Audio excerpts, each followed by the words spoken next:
ini para ulama mengatakan bahwasanya diturunkan untuk Abu Thalib, yaitu paman Rasulullah Shallallahu Alaihi Wasallam. Sehingga ayat ini para ulama mengatakan bahwasanya ketika datang naza, ketika Abu Thalib datang naza, datang apa namanya sakaratul mautnya, kemudian Rasulullah Shallallahu Alaihi Wasallam itu berkata kepada beliau, ya am ta'murhum bin nushi li anfusihim wa tad'um li nafsika. Jadi di akhir-akhir hayatnya itu beliau mengatakan begini,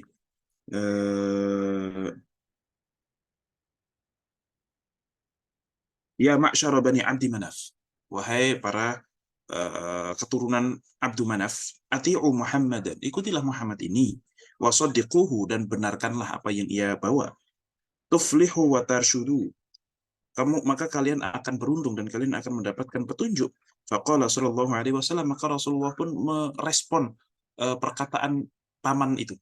Ya am, wahai pamanku, ta'muruhum bin nushi li anfusihim wa tada'aha li nafsika. Engkau memberikan nasihat kepada semuanya untuk mengikuti aku, tapi engkau sendiri tidak melakukannya. Faqala fama turidu ya ibna akhi. Lah terus kamu pengen apa wahai Muhammad? Wahai anak saudaraku, wahai ponakanku, itu kurang lebih. Qala uridu minka kalimatan wahidatan. Saya cuma mengharapkan satu kalimat saja yang keluar dari mulut engkau. Fa innaka fi akhir yaumin min ayyamid dunya an taqul la ilaha illallah. Cukup katakan satu kata saja, la ilaha illallah, atau asyhadu an la ilaha illallah. Di sini tidak perlu wa anna Muhammad dan Rasulullah, karena beliau sudah percaya bahwa Muhammad itu adalah benar. Tetapi akuilah bahwasanya Nabi Muhammad bahwasanya tiada Tuhan selain Allah.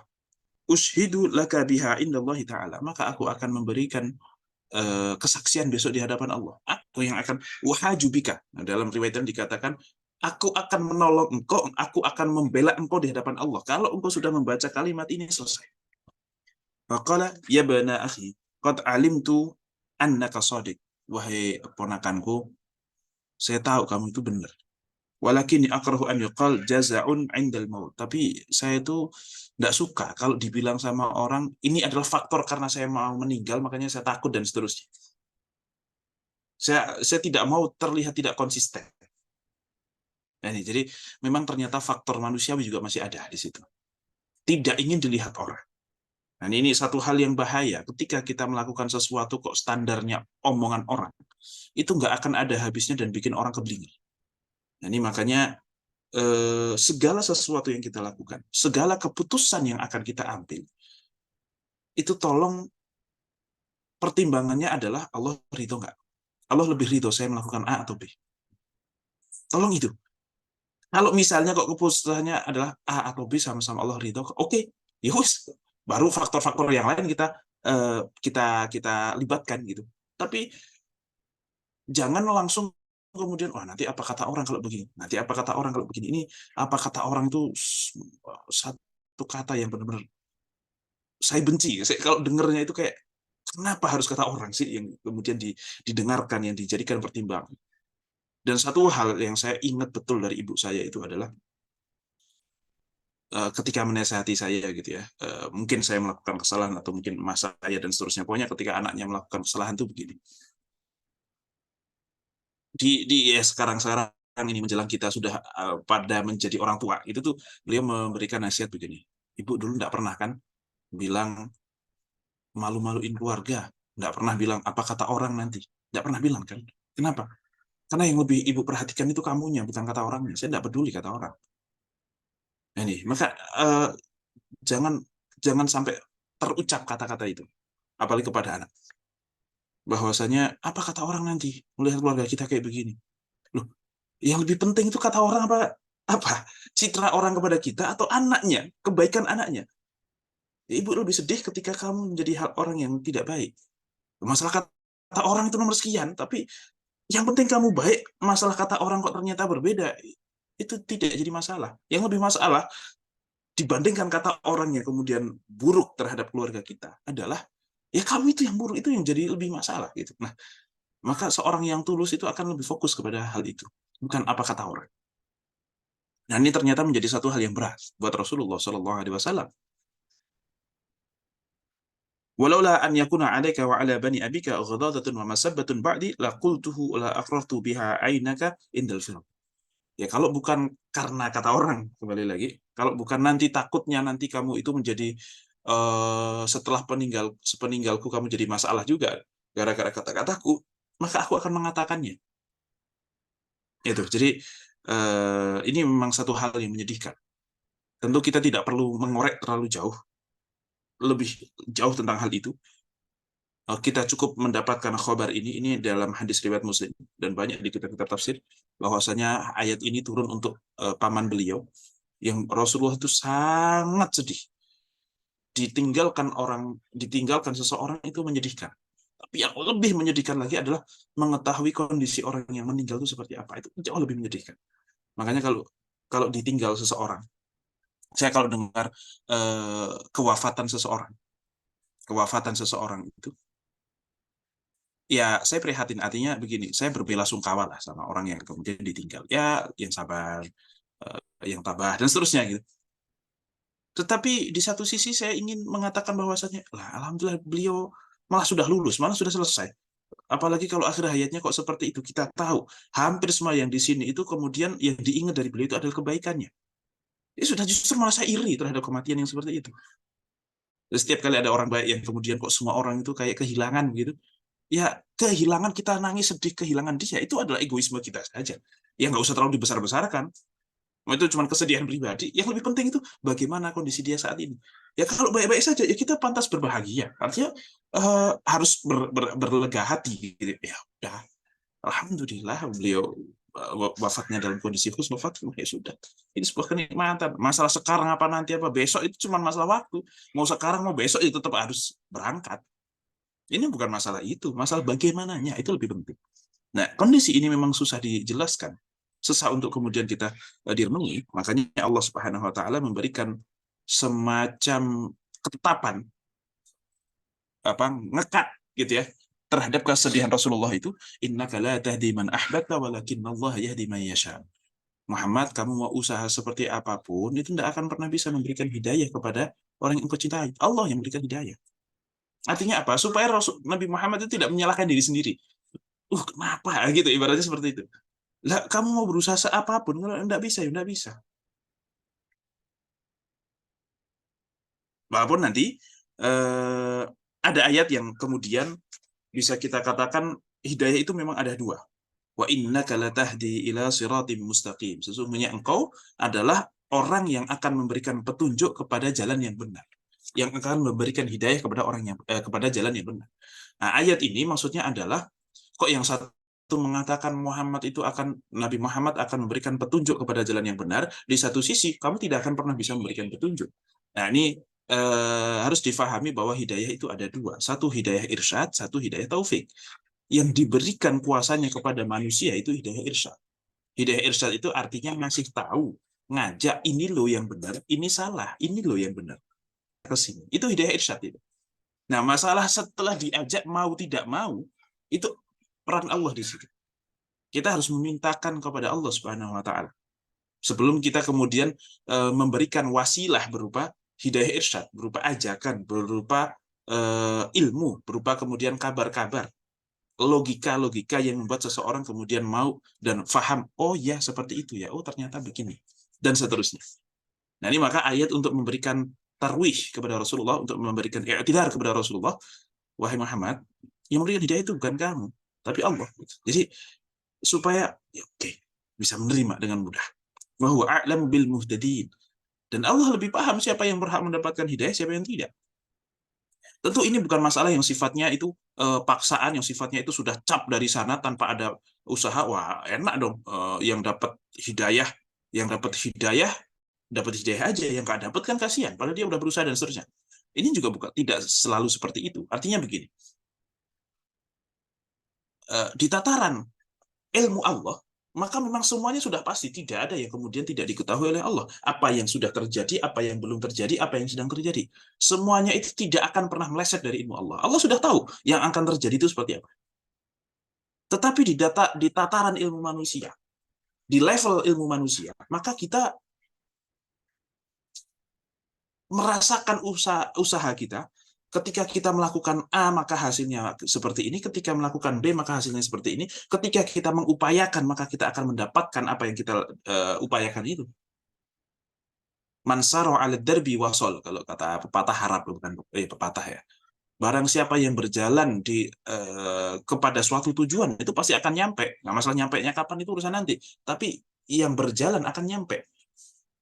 Nah, bagaimanapun tidak ada satupun orang di dunia ini yang tidak mengupayakan, bisa dikatakan, yang tidak mengupayakan minimal keinginan, minimal membuka hati. Ya kebetulan dia anaknya seorang kiai, ini kan sudah gampang banget. Tapi kan kalau tidak membuka hati, dia tidak mau membuka hati, ya nggak akan bisa. Minimal upaya itu. Sehingga kalaupun dia menerima itu karena dia memang menerima, kalaupun dia menolak hidayah itu ya karena dia memang menolak.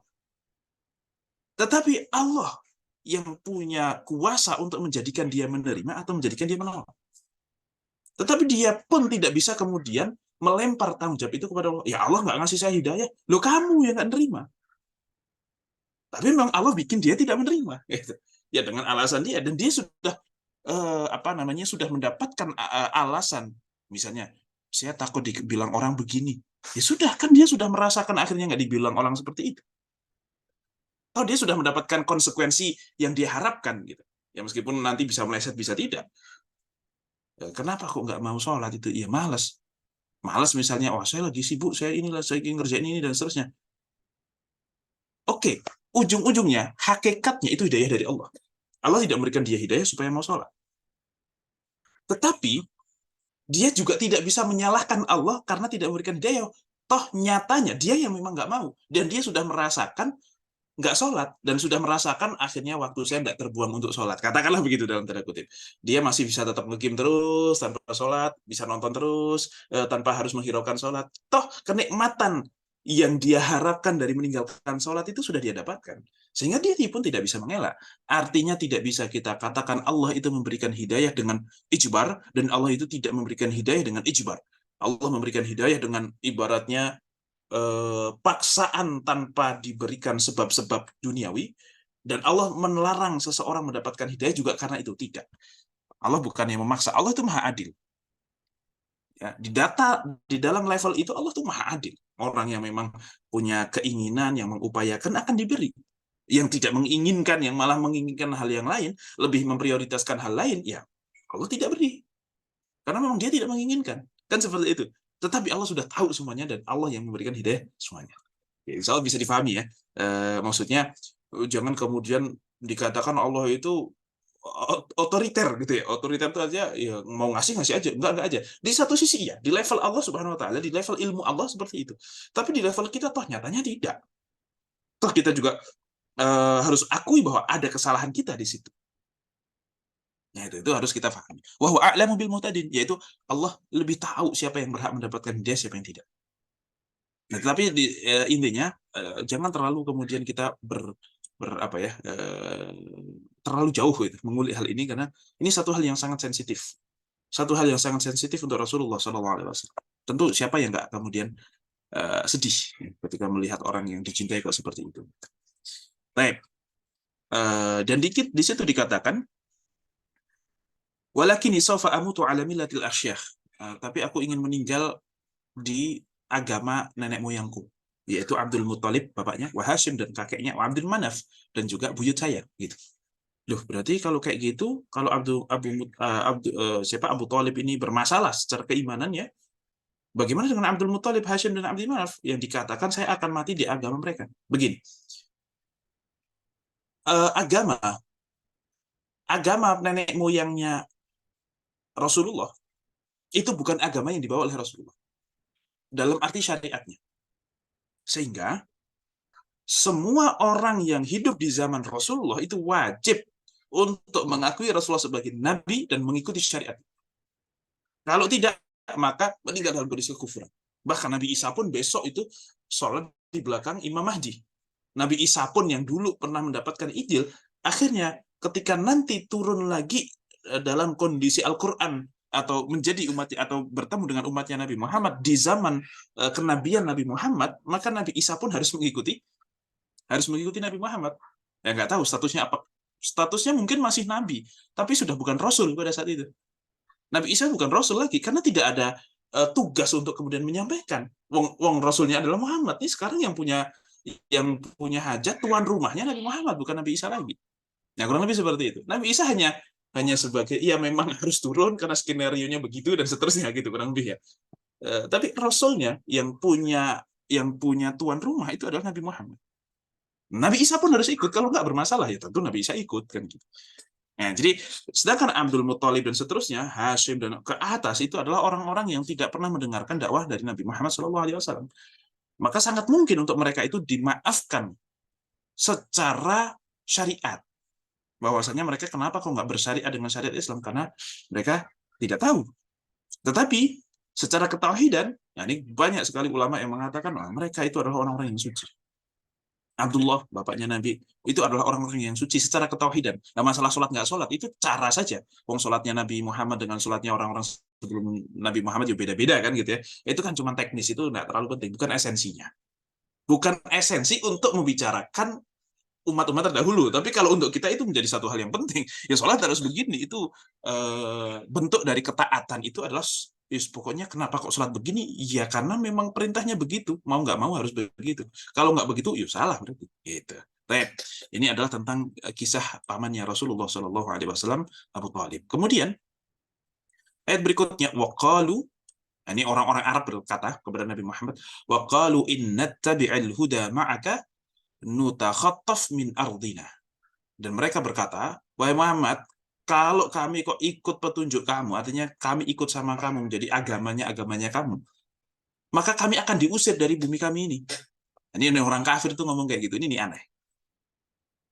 Awalam numakkil lahum haraman aminah. Mereka mengatakan, ini kan orang Mekah itu kan cuma dikit doang. Artinya Mekah itu kan cuma salah satu kota. Sedangkan orang Arab itu kan banyak. Ada yang mungkin di Taif, ada yang di sini, ada yang di situ. Pokoknya sekitar Mekah itu juga banyak, kampung-kampung. Lah kita itu orang sedikit. Kita tuh hanya bagian dari orang Arab. Lah kalau kita kok kemudian masuk agama kamu, ya kami pasti akan diusir lah. Nanti kami akan diintimidasi, kami begini-begini dan seterusnya. Itu bukan kata Bilal ya. Bukan kata Bilal yang di situ cuma numpang. Bukan kata Ammar bin Yasir yang di situ cuma numpang. Itu kata-kata Abu Jahal, Abu Lahab. Dikatakan di sini adalah Uthman bin siapa gitu. Pokoknya seorang pembesar Quraisy. Artinya orang-orang Quraisy itu pada penolakannya itu nanti kami diusir sama mereka. Loh, kamu yang usir, pada kenyataannya kamu yang usir justru. Kalau semuanya sepakat masuk nggak akan ada yang bermasalah. Nah, dan dikatakan di sini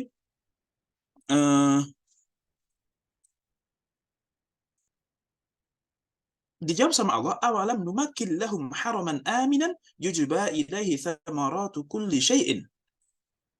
Tidakkah kami sudah menjadikan kalian itu menjadi penduduk yang settle gitu ya, yang ibaratnya stabil di situ, haraman aminan, di Masjidil Haram, di tanah yang haram, di tanah yang dimuliakan, yang mana di situ tuh nggak ada peperangan. Kalau mau perang keluar dulu, dan itu orang Arab sudah zaman dulu, Masjidil Haram atau Haram Makkah itu sudah menjadi tempat yang mulia. Kalau mau perang berantem, jangan di sini, di luar. Itu sudah dihormati sejak zaman dulu. Makanya kalau kalian penduduk sini kemudian masuk Islam, nggak mungkin kok kemudian akan diganggu karena keislaman kalian, kecuali oleh kalian sendiri yang mempermasalahkan. Gitu. Yang mana di Arab itu ada satu keistimewaan, yujuba ilaihi thamaratu kulli syai'in, yang berkumpul kepadanya semua buah yang ada. Gitu. Rizqam min ladunna, berupa rizki, itu merupakan sebagai bentuk rizki dan anugerah dari Allah, dari sisi Allah, walakin aktsarahum la ya'lamun, tetapi mereka tidak paham bahwasanya kalian itu sudah disiapkan di Arab, dikasih tempat yang nyaman, yang aman, yang stabil, nggak ada orang berani ganggu, di situ seluruh buah-buahan ngumpul, padahal kalian itu tanah tandus, nggak. Mekah itu bukan tanah apa namanya, bukan tanah ladang, bukan tanah yang subur untuk pertanian, tidak. Dia itu tanah yang tandus, makanya rata-rata orang Mekah itu adalah pedagang. Berbeda Madinah. Kalau Madinah itu rata-rata yang kaya-kaya itu adalah juragan tanahnya. Juragan tanah, punya kebun gede, itu orang Madinah itu. Orang Mekah, kebun gede nggak ada kebun di sana. nggak ada kebun gitu. Makanya pedagang. Tetapi meskipun nggak ada kebun, seluruh buah itu ada di sana.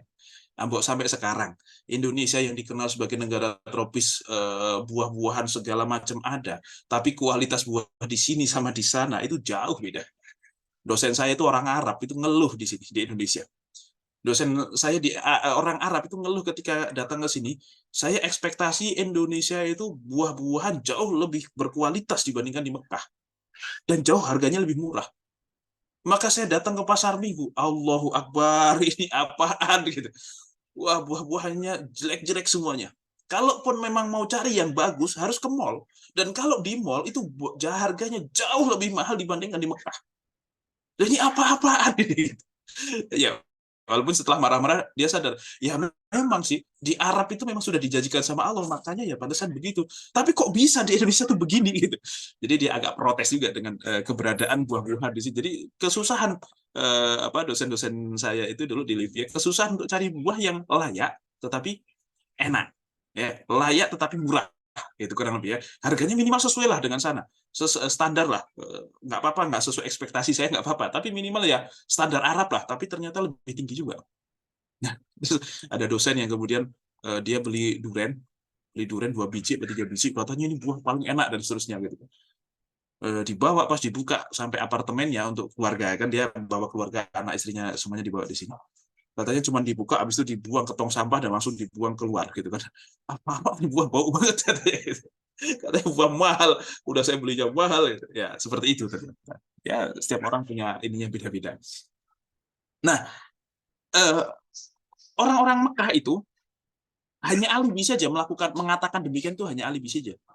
Karena nyatanya akhirnya yang mengusir orang-orang yang masuk Islam juga mereka, bukan orang-orang Arab di sekitar mereka gitu. Jadi ya itulah, kalau memang sudah dasarnya kufur, dasarnya menutup diri, itu memang sudah susah. Jadi hidayah itu datang kepada orang yang membuka diri, bukan orang yang menutup diri. Nah, ini makanya apakah kita termasuk orang-orang yang menutup diri atau membuka diri? Makanya sombong itu bahaya sekali. Karena sombong itu adalah menolak kebenaran, menutup kebenaran. Ya, la yata'allamul mustahi wal mustakbir. Tidak akan pernah belajar orang yang malu dan juga orang yang sombong. Sombong itu artinya apa? Alah, kayak gitu. Saya juga udah tahu. Alah, gitu-gitu. Mengecilkan sesuatu. Padahal bisa jadi itu satu hal yang sangat urgent, sangat penting. Alah, Muhammad itu bocah baru kemarin. Iya sih dia gini-gini, tapi kan ya Muhammad, tetap Muhammad itu ponakan saya, dia itu bocah ingusan. Yuk, kurang lebih ini kalau saya sedang membicarakan Abu Lahab itu kayaknya kayak gitu. Songong gitu, Abu Jahal itu kayak songong-songong. Mereka itu karena kesombongannya itulah yang membuat mereka tidak mendapatkan hidayah dari Allah Subhanahu wa taala. Artinya memang mereka layak untuk mendapat hidayah. Layak memang mereka itu tidak dapat hidayah. Sehingga hidayah tidak diberinya hidayah Abu Jahal itu bukan karena semena-menanya Allah gitu loh. Bukan, tapi karena memang orangnya begitu. Ya pantas nggak dapat hidayah gitu loh. Nah, itu yang perlu difahami ya. Baik. Wa kam ahlakna min qaryatin batirat ma'isyataha, dan betapa banyak kami telah membinasakan kampung-kampung atau negeri-negeri batirat yang mereka itu batirat ma'isyataha, yang kehidupan mereka tuh mewah, kehidupan mereka tuh berlimpah, tapi batirat itu yang berlebih-lebihan dan tidak memperhatikan hak Allah di sana. Artinya carinya dengan cara yang tidak selalu halal, tasarrufnya juga tidak selalu halal, kemudian tidak mensyukuri nikmat Allah dan seterusnya. Maka justru kalau ngomongin takut masuk Islam karena takut diusir dan kehilangan kenyamanan yang sudah mereka dapatkan, yang ada justru Allah itu menghancurkan kampung-kampung karena kekufuran mereka, bukan karena keimanan mereka. Jadi kalau alasanmu kok kayak gitu, itu logikamu itu sangat salah. Itu kurang lebih. Logikamu itu salah banget. Allah itu justru menghancurkan orang karena kekufurannya, menghancurkan kampung karena kekufurannya. Dan kalian tahu tuh kisah tentang Madian, kisah tentang Ad, kisah tentang mungkin Babilonia dan seterusnya gitu ya, yang apa namanya, kampung-kampung yang kemudian dilaknat oleh Allah, yang kemudian hancur, hancur tidak tersisa, bahkan anak-anaknya pun tidak tersisa. Jadi kalau zaman dulu itu, zaman sebelum Nabi Muhammad itu memang kayak gitu, barbar, malaikatnya itu barbar gitu, ibaratnya kayak wah, kufur, nggak iman, gini-gini dihancurkan, Fir'aun dihancurkan gitu, dihancurkan sampai anak keturunannya, dan tidak ada keturunan mereka lagi. Berbeda dengan Rasulullah ketika kemudian dakwah ke Taif, orang-orang Taif tidak mau menerima, Apa kata Rasulullah? Ya mungkin dari anak keturunannya ada yang mau. Itu padahal malaikat udah semangat banget itu. Muhammad, sini, saya udah lama nih nggak ngelempar-lempar apa gunung gitu ya, mau saya hancurin sekalian, kurang lebih seperti itu. Tetapi nggak, anak keturunannya mungkin, bapaknya mungkin nggak iman, tapi anak keturunannya iman. Ya kayak Ikrimah, Ikrimah itu bin Abu Jahal,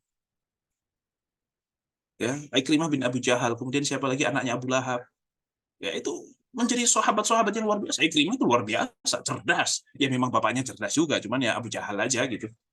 Tapi cerdas, ya. Ikrimah itu orang yang sangat luar biasa gitu. Nah, fatilka masakinuhum lam tuskan min ba'dihim illa qalila. Lihatlah itu kampung-kampung yang dulu sudah kita hancurkan karena kekufuran mereka.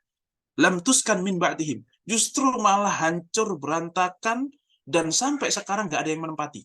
Kenapa? Karena sudah tidak bisa ditempati dan tidak ada orang yang bisa menempati. Karena anak keturunannya pun sudah nggak tinggal di situ. Ya kalau Abu Lahab, Abu Jahal dia mati, orang tuanya, anaknya masih ada kan gitu ya. Nah, tapi kalau zaman dulu itu sampai anak-anaknya semuanya dibinasakan, mati semuanya. Nggak ada keturunannya sama sekali. Lam tuskan min ba'dihim illa qalila. Maka tidak ada dari kampung-kampung yang dulu sempat jaya, sempat subur, sempat luar biasa, sempat maju itu, kemudian saat ini tidak kembali dihuni, kecuali hanya sedikit saja kampung-kampung yang masih dihuni oleh mereka. Dan itu pun oleh pendatang, ya. Wa kunna nahnul warithin. Maka kampung-kampung atau tempat-tempat yang dulu mereka duduki, yang seolah-olah itu mereka milik, seolah-olah mereka merasa ini milik kami, ini punya kami, ini adalah kerajaan kami.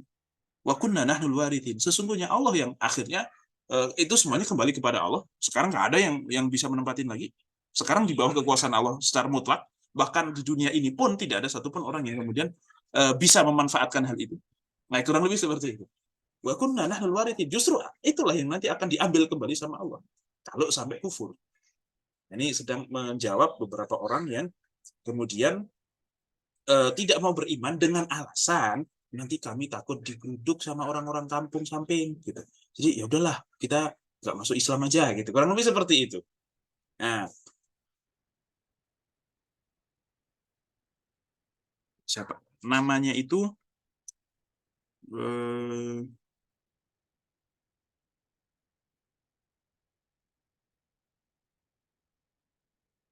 namanya itu adalah Al Harith bin Uthman bin Amir bin Naufal bin Abdi Manaf. Nah, dia orang yang ngomong kepada Rasulullah itu seperti, dia namanya adalah Al Harith bin Uthman bin Amir. Ini nggak tahu apakah kemudian masuk Islam apa enggak ya, tapi nampaknya kok kayaknya tidak, karena ini adalah orang yang kemudian salah satu beralasan gitu ya untuk nggak masuk Islamnya itu karena itu. Tapi ini masih agak mending. Kalau kayak Abu Jahal, Abu Lahab itu kan tabban tabban laka ya Muhammad ali hadza jama'tana. Oh, cuman gara-gara ini kamu ngumpulin kita. Ibaratnya berani dengan lugas di depan Nabi Muhammad itu mengatakan penolakan. Tapi kalau Al Harith ini, ya kami sebenarnya saya pengen masuk, cuman masalahnya saya takut diusir, ya itu kurang lebih. Ibaratnya masih agak mending lah ini. Baik. Tapi itu pun tetap hal yang salah. Wa ma kana rabbuka muhlikal qura hatta yab'atha fi ummiha rasulan yatlu alaihim ayatin.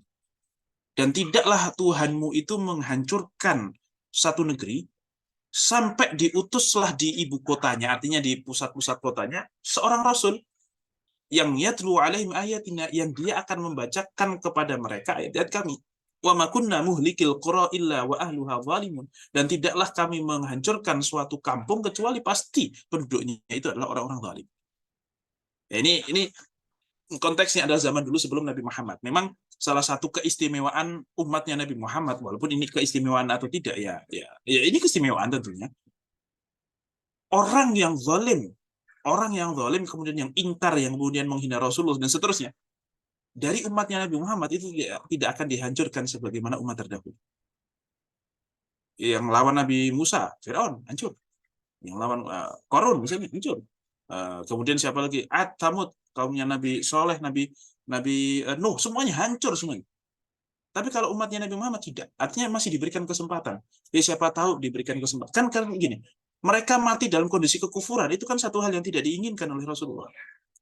Ya sekarang masih kafir, ya semoga sebelum meninggal itu masuk seluruh hidupannya dipakai untuk ngejek-ngejek Islam, tetapi minimal sebelum meninggal itu masuk Islam, wis nggak masalah. Kalau kita ingin mengajak orang masuk surga, itu bukan dengan cara membunuh mereka dalam kondisi kafir. Ya akhirnya masuk neraka lah, gitu ya. Walaupun yang membunuh juga bisa jadi masuk neraka karena membunuh itu. Nah, ini kan malah tidak memberikan solusi, itu hanya emosi saja. Nah, maka ini menjadi hujah, ya. Ini memang Allah Subhanahu wa taala selalu seperti itu, tidak akan memberikan, tidak akan mengadab seseorang kecuali dia sudah dikasih alasan untuk beriman dulu.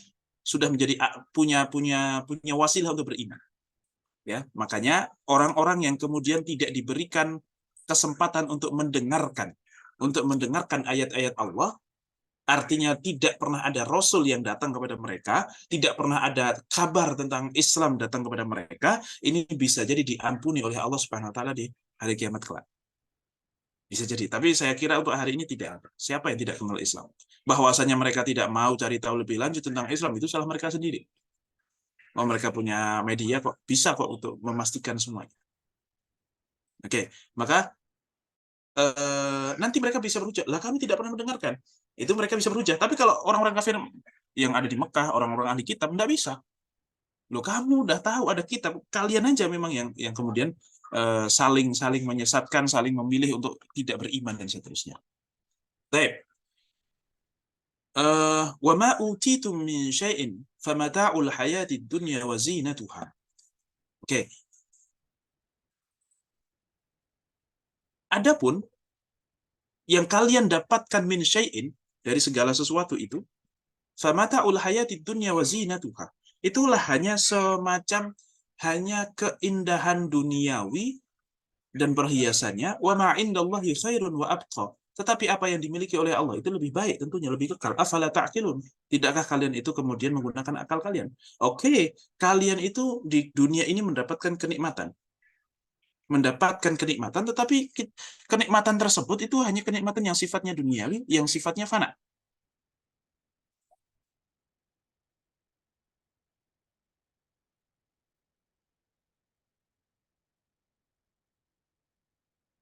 Yang sifatnya fana.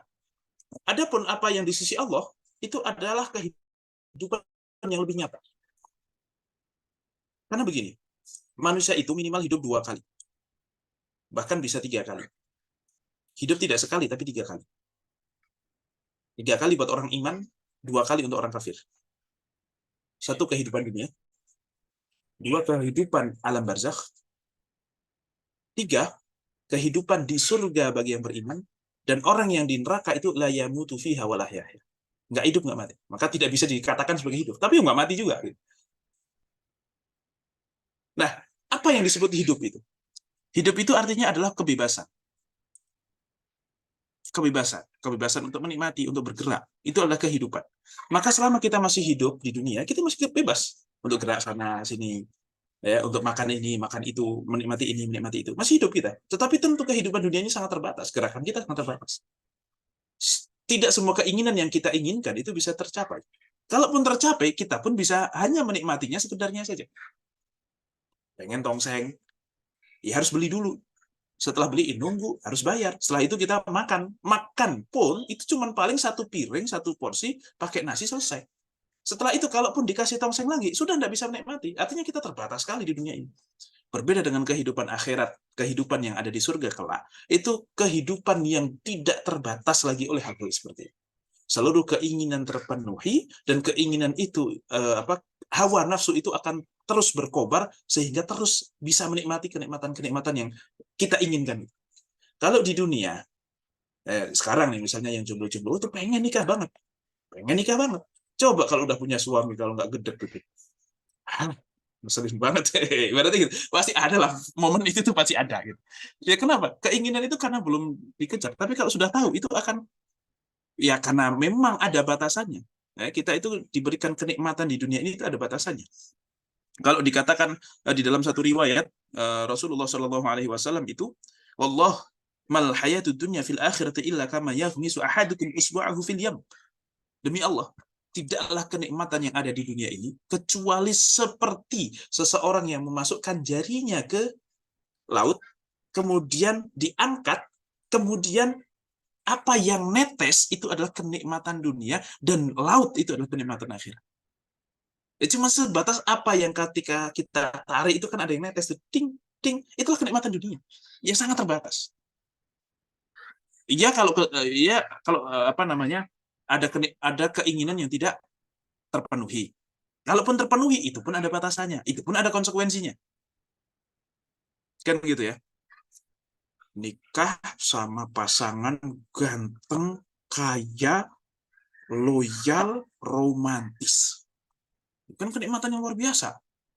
Tapi pasti setiap suami kalian yang kaya, ganteng, gagah seperti itu, keluar rumah, pasti kalian bawaannya deg-degan mulu. Karena pasti banyak cewek yang hubungin. Apalagi kalian sadar bahwa kecantikan kalian nggak sebanding dengan ketampanan suami kalian. Waduh, nanti jangan-jangan suami saya malah lebih... Ya karena merasa tidak beda dengan cewek di sana yang banyak yang lebih cantik lagi, kan gitu. Nah, itu kan kenikmatan yang ada konsekuensinya. Gitu. Kalian punya mobil, ya, atau HP-nya iPhone 14 atau 15 sekarang berarti ya, punya mobil bagus, terusnya itu kenikmatan. Tapi coba aja kalian nongkrong sama teman-teman kalian yang kemudian pakai motor semuanya, kemudian HP-nya Xiaomi semuanya. Itu pasti yang bayar, ya masa yang Xiaomi bayarin, kan begitu. Itu kan ada konsekuensinya lagi. Gitu. Ya, jadi kenikmatan dunia itu adalah kenikmatan yang ada nikmatnya, tetapi tetap tidak bebas. Tidak mutlak kenikmatannya. Wa ma indallahi khairun wa aqwa. Apa yang ada di sisi Allah, yakni akhirat, itu khairun, lebih baik dan juga lebih kekal. Afala taqilun. Tidaklah kalian itu mikir tentang hal seperti itu. Kalian tahu kan kenikmatan dunia ini cuma sedetik saja, cuma kecil saja, kenikmatannya itu cepat hilang. Ya kalau tahu, maka nggak usahlah bela-belain sampai harus kufur kepada Allah hanya karena kenikmatan yang sama sedikit itu. Ya mereka tentu belum tahu kenikmatan di sana seperti apa, tetapi ketahuilah yang di sisi Allah lebih nikmat daripada itu semuanya. Jangan hanya karena kenikmatan yang cuma segitu doang, kalian menggadaikan keimanan kalian. Nah itu, maksudnya seperti itu. Ini tentu khitabnya masih kepada orang-orang kafir itu, orang kafir Quraisy maksudnya. Untuk umum ya, tapi maksudnya ini kan konteksnya adalah sedang berbicara kepada mereka. Afamau wa'adnahu wa'dan hasanan fahuwa laqihi kama mata'nahu mata'al hayati dunya thumma huwa yaumal qiyamati minal muhdarin. Ini pertanyaan dari Allah. Ini pertanyaan tentu pertanyaan yang sifatnya apa ya, untuk membuat mereka sadar. Tidak perlu dijawab gitu, tapi seharusnya membuat kalian sadar.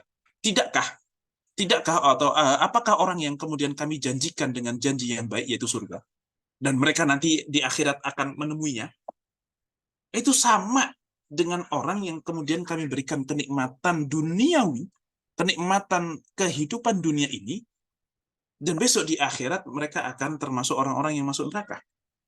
Apakah sama? Apakah sama? Ya kan tidak. Oke, memang mungkin kelihatannya orang yang beriman kepada Nabi Muhammad ini adalah orang-orang yang biasa saja, yang kemudian akhirnya mereka diusir. Tuh kan, kamu akhirnya terusir. Kamu tuh kan, kamu buktinya kamu masuk Islam ya miskin-miskin juga, misalnya seperti itu. Ini konteksnya zaman dulu ya. Ya oke, memang sekarang mereka seperti itu, tapi di akhirat seperti apa? Akan berbeda. Yang Allah janjikan di sana itu lebih baik dan mereka akan menemukan apa yang Allah janjikan itu, dan kalian yang mendapatkan kenikmatan dunia tetapi harus menggadaikan keimanan itu hari kiamat akan masuk ke neraka. Wala'iyadzubillah. Nah, ini adalah pertanyaan-pertanyaan dari Allah Subhanahu wa taala untuk membuat mereka itu takut. Kami meninggalkan agamamu Muhammad, kami tidak mau karena kami takut kehilangan dunia ini. Ya kehilangan apa namanya? Kehilangan kehilangan nama baik lah, kehilangan kepercayaan orang lah, kehilangan pengikut lah, kehilangan harta lah, apapun itu. Maka sebenarnya sangat tidak worth it kalau meninggalkan agama hanya karena kenikmatan-kenikmatan atau hanya karena dunia yang sifatnya seperti itu.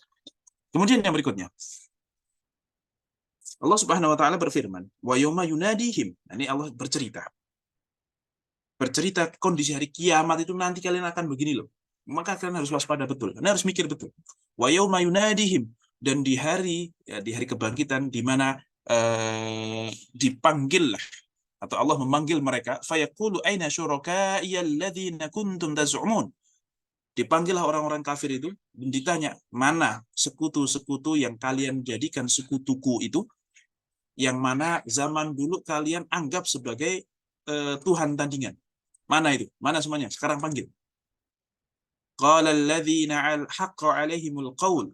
Maka berkatalah orang-orang yang haqqa itu wajib artinya. Yang kemudian sudah ada ketetapan dari Allah atas mereka, yaitu berupa hukuman. Al-qaul itu maksudnya keputusan. Yang sudah wajib, sudah ditetapkan keputusan untuk mereka, maksudnya mereka itu adalah orang-orang yang kufur. Maka berkatalah orang-orang yang kafir itu, Rabbana haula'i alladzina aghwainahum kama aghwaina. Ya Allah, mereka yang kemudian kami sesatkan itu. Jadi mereka ya agak ngaku juga bahwa ya memang dulu kami yang ngajak mereka itu kok menjadi kafir, itu kami yang ngajak. Aghwainahum kama aghwaina. Kami menyesatkan mereka sebagaimana kami sesat. Maksudnya apa di sini? Maksudnya begini. Ya Allah, orang-orang yang dulu kami sesatkan itu yang menjadi sesat sebagaimana dulu kami sesat juga. Saya itu juga dulu diajak. Tetapi kalau saya nggak mau, sebenarnya saya bisa untuk menolak hal itu. Tapi memang karena saya mau. Maka sebagaimana mereka menuduh kami yang menyesatkan mereka, kami pun sadar pas kami disesatkan dulu karena kami yang mau. Jadi kamu tuh yang mau itu ya kalian. Jangan bawa-bawa kami. Gitu loh. Itu kata mereka. Gitu. Jadi antara mereka pun terjadi diskusi, terjadi perdebatan yang saling menyalahkan dan nggak ada gunanya. Sama-sama diazab, kalaupun siapa yang menang terus apa? Kan ya tetap dapat madharat semuanya. Tabarra'na ilaika ma kanu iyyana ta'budun. Ma kanu iyyana ya'budun. Maka kami berlepas diri dari mereka, ma kanu iyyana ya'budun. Tidaklah mereka itu kemudian menyembah kepada kami. Tidak, sekali-kali pun mereka tidak menyembah kepada kami. Yang mereka sembah itu adalah keinginan mereka, hawa nafsu mereka. Yaj'alu hawahum ilaha, ya, yang menjadikan hawa nafsu mereka itu sebagai Tuhan tuh mereka. Karena mereka memang tidak mau masuk Islam karena hawa nafsu mereka mengatakan kalau saya masuk Islam saya kehilangan ini, dan saya nggak mau itu. Makanya udahlah ikut sana aja. Toh ada yang ngajak ya saya ikut sana gitu. Jadi memang ini hanya jadi alibi saja. Tapi aslinya mereka sendiri sudah menolak dari sisi dalam diri mereka. Nah, maka sesungguhnya mereka itu tidak menyembahku, artinya mereka tidak mentaati aku. Yang sebenarnya mereka taati itu ya keinginan mereka. Kebetulan saya ajak, dengan ajakan saya itu cocok dengan hawa nafsu mereka, ya mereka ikut. Coba kalau nggak cocok, pasti nggak akan ikut. Gitu kan, kurang lebih seperti itu. Karena toh buktinya, Nabi Muhammad juga mengajak, saya juga mengajak. Kenapa kok nggak ikut Nabi Muhammad? Ya karena nggak cocok buat mereka. Nggak cocok dengan hawa nafsu mereka. Nah ini, jadi artinya mereka juga saling oh enggak bisa, kami tidak menyesatkan mereka dan seterusnya.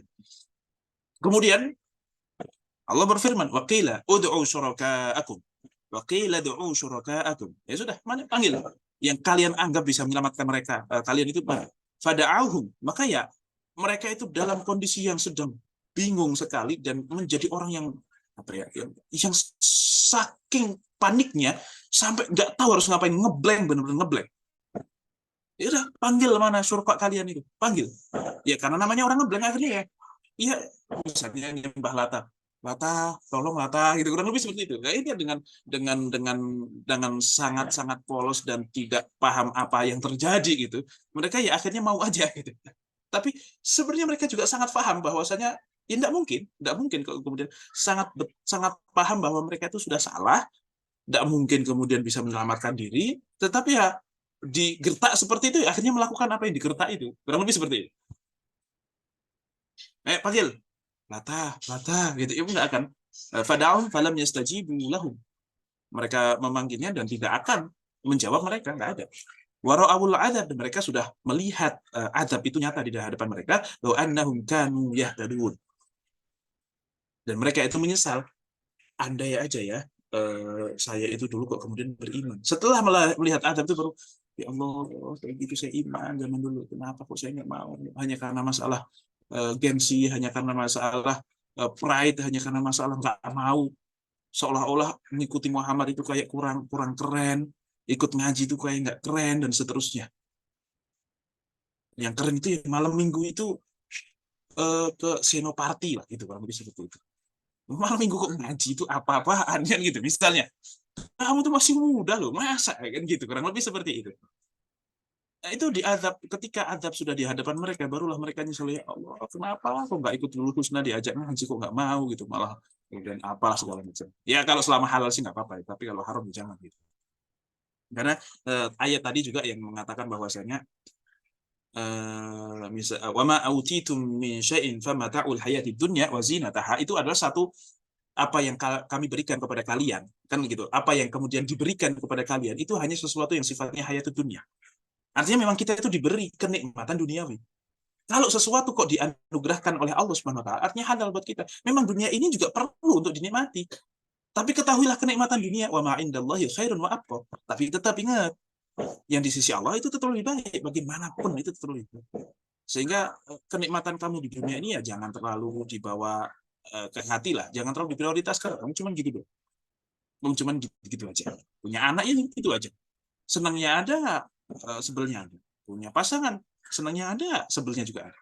Itu yang ibaratnya satu hal yang tidak disalahkan oleh syariat loh. Apalagi kok yang disalahkan, oh, udah jelas itu. Senangnya memang ada, tetapi jelas kemadorotannya itu jauh lebih besar. Ya kalau anak kayak gitu kan memang kita menginginkannya dan dibenarkan oleh syariat, kita juga punya visi misi terhadap mungkin anak nanti gitu. Itu pun yang kita anggap kalau kita melihat anak itu sebagai suatu kenikmatan, kenikmatan yang berkonsekuensi tetap gitu.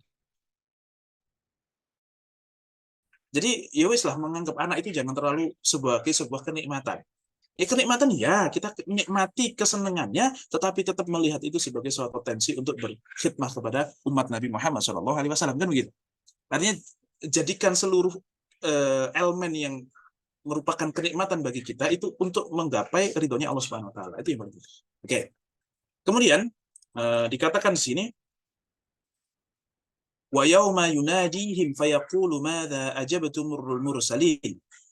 Dan di hari itu, pokoknya ini jadi orang-orang kafir pada saat itu dicerca dengan pertanyaan-pertanyaan. Mana? Terus kalian dulu pas jawab, pas ada nabi datang ke kalian, apa jawaban kalian dan seterusnya. Ini benar-benar ini sedang di sidang, sedang di apa namanya itu, sedang diadili lah oleh Allah Subhanahu Wa Taala. Dikasih pertanyaan-pertanyaan yang mereka tidak akan pernah bisa jawab. Apa? Mada ajabtumul mursalin? Apa yang kalian jawab? Apa respon kalian terhadap para rasul itu? Maka kalau orang kafir itu akan mengatakan, sebagaimana di dalam kubur ditanya, man rabbuka, wa man nabiyyuka, wa ma kitabuka, dan seterusnya. Mereka hanya akan mengatakan, ah, la adri, nggak tahu, saya nggak tahu. Itu dalam hadis kan dikatakan demikian. Mereka kebingungan, nggak tahu. Emang penting hidup punya nabi, atau penting kita itu kemudian mengimani nabi itu penting. Terus siapa Tuhanmu? Memang penting kehidupan dunia ini, kok mengetahui mencari Tuhan itu memang penting. Ya kan saya hidup di dunia ini untuk dunia.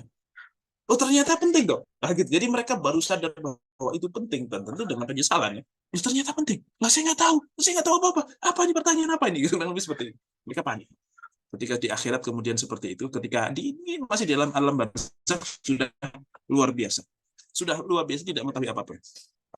Fa'amiyat alaihimul anba, maka mereka menjadi buta atas berita-berita yang sebenarnya sudah sangat-sangat clear di hadapan mereka. Allah itu Tuhan, Nabi Muhammad itu adalah salah satu utusan, dan beliau utusan terakhir, dan begini-begini dan seterusnya. Itu sudah sangat clear, tetapi karena tidak mendapatkan hidayah, karena memang mereka menutup diri, fa'amiyat, maka mereka itu buta, gelap, tidak melihat apa-apa. Yauma idzin fahum la yatasaalu. Di hari itu mereka benar-benar buta, dan mereka tidak saling menanya, tidak saling tanya, kamu kemarin ditanya apa? Udah nggak nanya lagi, karena memang wah salah kita. Wah salah saya ini. Ibaratnya begini. Kalau dalam kondisi gelap, dunia ini ibaratnya gelap. Kalau di akhirat besok itu terang benderang, kebenaran tidak akan bisa ditolak oleh siapa. Kalau di dunia ini masih kondisi gelap yang remang-remang. Yang bisa jadi seseorang malah di tempat yang gelap, benar-benar gelap gulita. Nah, ketika dalam kondisi gelap dan seseorang disuruh untuk mencari sesuatu, itu bisa ketemu, bisa tidak ketemu. Bisa benar, bisa salah. Dalam kondisi gelap, seseorang nggak nemu, itu karena tidak tahu kalau ada. Tapi kalau kondisi terang, itu kan sudah ketahuan dia salah atau benar. Kalau kondisi gelap, dia mungkin, ini nih yang saya cari. Ternyata salah, karena gelap. Tapi tidak tahu kalau salah. Tapi kalau sudah kondisi gelap, kalau kondisi terang benderang, kan kalau memang tidak ada apa yang mereka cari, itu kan sudah sangat ketahuan. Ya memang nggak ada. Ya paham ya sampai di sini. Jadi di dunia ini dalam kondisi gelap, yang kemudian salahnya orang adalah udah tahu gelap kok tidak cari tahu, tidak kemudian memastikan lagi apa yang ia cari. Ya karena memang tidak mementingkan, tidak mencari. Nah, sedangkan kita harus cari sentir atau cari lampu teplok lah atau apa sebisa kita, cari ilmu, cari pengetahuan, cari informasi untuk kemudian, oh ini yang benar. Kita peganglah itu. Kemudian besok di akhirat, nah kan benar kan? Nah yang tidak mencari, yang kemudian meyakini, memegang sesuatu, enggak, saya butuhnya cuma ini saja, udah saya dekep ini aja. Ternyata besok baru tahu, ya kok yang saya dekep kok cuma seperti ini ternyata. Kok malah seperti ini, salah nih, harusnya saya dekep yang itu gitu. Saya harusnya memegang yang itu, kok kenapa yang ini? Ya karena dulu enggak tahu. Nah kalau sudah terang benderang, kan yang salah ketahuan salah. Enggak usah kok kemudian cari tahu. Emang saya salah ya? Udah enggak tahu. Sudah enggak perlu, karena udah, ya salah nih saya berarti. Malah saya memegang yang ini. Ya, ibaratnya yang itu emas, yang ini kotoran misalnya. Lah, kok malah kotoran yang saya pegang misalnya. Itu baru akan ketahuan kalau sudah di terang benderang. Makanya la yatasaalun. Nah, sudah nggak nanya-nanya lagi, udah salah gimana? Gitu ya. Oke, itu adalah kondisi orang-orang yang kemudian mengkufuri eh, kerisalahan dan juga ketuhanan Allah Subhanahu wa taala. Fa amma man taba, berbeda kondisinya dengan orang yang bertobat. Adapun orang yang bertobat, wa amana wa amila salihan, yang beriman kemudian beramal soleh, fa asa an yakuna minal muflihin. Maka mudah-mudahan ia akan menjadi orang yang beruntung. Artinya begini, harapan itu ada selama seseorang masih mau bertobat. Dan pertobatan itu, innallaha yaghfiru dzunuba jami'an. Pertobatan itu bisa menghapus seluruh dosa. Bisa menghapus seluruh dosa. Dosa apapun, dosa syirik pun atau apapun itu, Allah akan menghapusnya ketika seseorang bertobat. Sedangkan innallaha la yaghfiru an yushraka bihi wa yaghfiru ma duna dzalika liman yasha. Itu adalah konteksnya kalau orang meninggal dalam kondisi punya maksiat-maksiat, maka bisa jadi Allah mengampuni kemaksiatan-kemaksiatan tersebut kecuali kekufuran. Kalau seseorang meninggal dalam kondisi kekufuran, maka Allah tidak akan ampuni orang itu.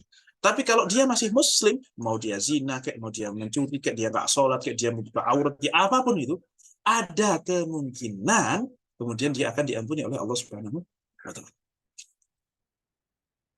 Bahkan, ini orang yang baik itu adalah orang yang selalu bertobat kepada Allah. Ketika salah bertobat. Kemudian setelah bertobat, dia merasa bahwasanya, waduh dosa saya itu udah diampuni atau belum ya. Dia tobat lagi terus. Dia tobat lagi, tobat lagi, tobat lagi. Padahal sebenarnya udah diampuni dengan pertobatan pertama, tapi dia tetap tobat terus, tobat terus, tobat terus. Nah, tobat yang kedua, ketiga, keempat inilah yang akan menjadi kebaikan yang luar biasa bagi dirinya. Ini makanya tidak ada ruginya kita terus bertobat. Bukan berarti kita melihat kita itu masih salah, enggak. Tapi bisa jadi pertobatan itulah yang akan mendatangkan kebaikan-kebaikan setelahnya. Nah, makanya kita harus selalu untuk meminta kepada Allah itu kebaikan-kebaikan. Ya, karena ulaika yubadilullahu sayyi'atihim hasanat. Mereka itulah yang kemudian oleh Allah akan diganti, bahkan ya, keburukan-keburukan mereka akan diganti dengan kebaikan-kebaikan. Artinya mungkin karena ada satu amalan yang kita lakukan, ya entah misalnya sholat, sholatnya istiqomah, tapi yang lain-lain masih berantakan misalnya. Karena keistiqomahan sholatnya itulah yang kemudian membuat Allah, oke, yang buruk-buruk kemudian dikurangi sama Allah, diganti dengan yang baik, yang baik, yang baik. Akhirnya seluruhnya menjadi kebaikan. Atau minimal ketika meninggal itu sudah berproses menuju kepada yang lebih baik, yang lebih baik terus. Itulah yang kemudian pertaubatan itu akan menjadikan illa man taba wa amana wa amila amalan solihan. Itu di dalam surat apa ya? Surat Al-Furqan atau apa itu? Wa amila amalan solihan, itulah yang akan kemudian diampuni oleh Allah Subhanahu wa taala dan akan digantikan keburukannya dengan kebaikan. Yang akhirnya dia dengan mudah dibukakan hatinya kemudian mau melakukan kebaikan. Karena satu kenikmatan adalah ketika kita sudah mau melakukan kebaikan. Itu kenikmatan yang luar biasa yang tidak Allah berikan kepada setiap hamba-Nya. Maka ketika kita meminta kenikmatan itu, marilah kita terus untuk meminta kenikmatan hidayah tersebut dan kita harus mensyukuri hidayah tersebut. Ya Allah, kok saya merasa spesial sekali Engkau berikan hidayah di saat tidak semua hambanya engkau itu engkau berikan hidayah, kok saya termasuk, ya Allah, terima kasih ya Allah, sambil terus ya Allah, Allahumma ihdinas siratal mustaqim, ihdinas siratal mustaqim, itu adalah doa istiqomah. Itu salah satu doa meminta keistiqomahan, itu adalah ya ihdinas siratal mustaqim, selalu minta hidayah untuk diberikan kebaikan. Oke, kita sampai di ayat ke-50, 65 atau 60 berapa? 66 ya. 67. Kita sampai ke ayat 67. Insya Allah kesempatan yang akan datang kita lanjut lagi di ayat berikutnya. Allahu a'lam bishawab. Saya akhiri untuk materinya. Selanjutnya jika ada pertanyaan-pertanyaan yang ingin disampaikan, tafadhal. Saya kembalikan ke siapa? Nabila ya. Alhamdulillahirrahmanirrahim. Syukran Ustaz, jazakallahu khairan atas ilmunya. Silakan teman-teman yang ingin bertanya.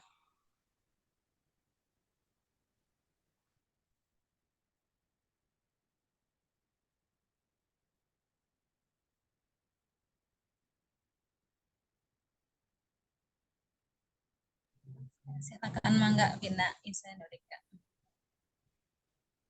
Bismillahirrahmanirrahim. Suara saya terdengar jelas kah?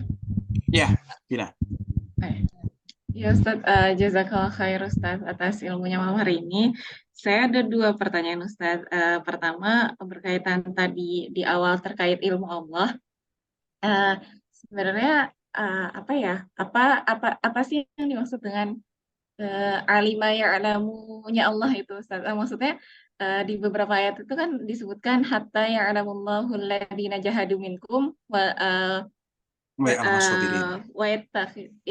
sabirin atau wa yattakhidha minkum syuhada dan seterusnya itu apa maksud dari Allah sampai Allah itu mengetahui itu kan Allah, padahal Allah sudah tahu. Itu pertanyaan pertama. Terus yang kedua itu terkait agama, Ustadz, apakah ada perbedaan antara din dan milah, antara agama dan ajaran milata Ibrahim gitu, Ustadz. Itu 2 pertanyaan itu, jazakallahu khair, Ustadz. Begini. Hatta ya'lamillahu alladziina jahadu minkum wa ya'lamas sabirin misalnya. Ilmu di situ adalah ilmu musyahadah dengan ilmu pengetahuan dan ilmu musyahadah. Maksudnya apa? Sampai Allah melihat kamu itu melakukan hal itu. Allah sudah tahu kamu akan melakukan hal itu, tetapi Allah belum melihat. Ya, sampai Allah melihat, artinya di sini bukan merupakan kebutuhan Allah untuk mengetahui hal itu, tetapi tunjukkan kepada Allah. Allah sudah tahu kamu akan menunjukkan atau tidak menunjukkan. Jadi ilmu yang dimaksud di sini bukan ketidaktahuan, tetapi kamu tidak menunjukkan atau kamu menunjukkan pembuktian. Tapi Allah sudah tahu kamu akan menunjukkan atau tidak, kamu termasuk yang kemudian berjihad atau tidak, ya kemudian mengeluarkan effort atau tidak, yang berupaya atau tidak, itu Allah tahu. Tapi tunjukkan itu. Nah, ilmu musyahadah itu. Ya, jadi bukan berarti Allah tidak tahu apa yang akan terjadi. Allah tahu, tetapi kamu butuh untuk membuktikan hal itu. Itu ilmu musyahadah. Jadi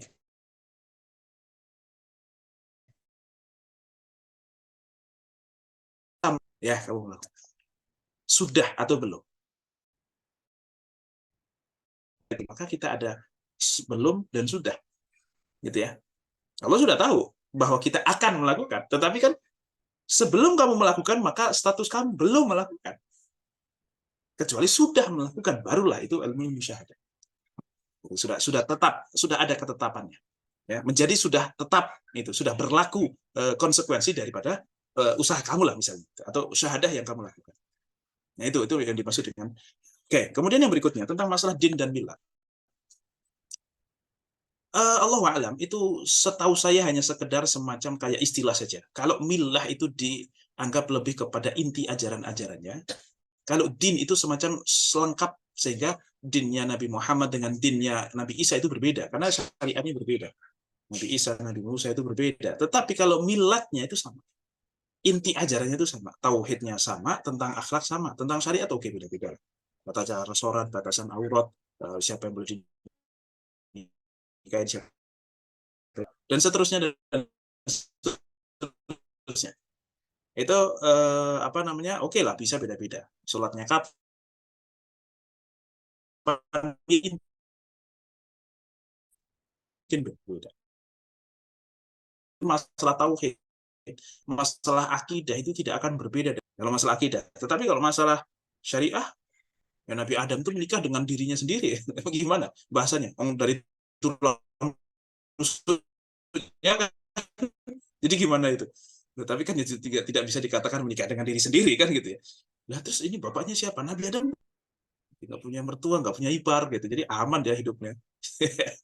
Kalau punya mertua kan ada tantangannya tersendiri. Apalagi kalian kok menikah dengan seorang laki-laki yang anak tunggal laki-laki, ibunya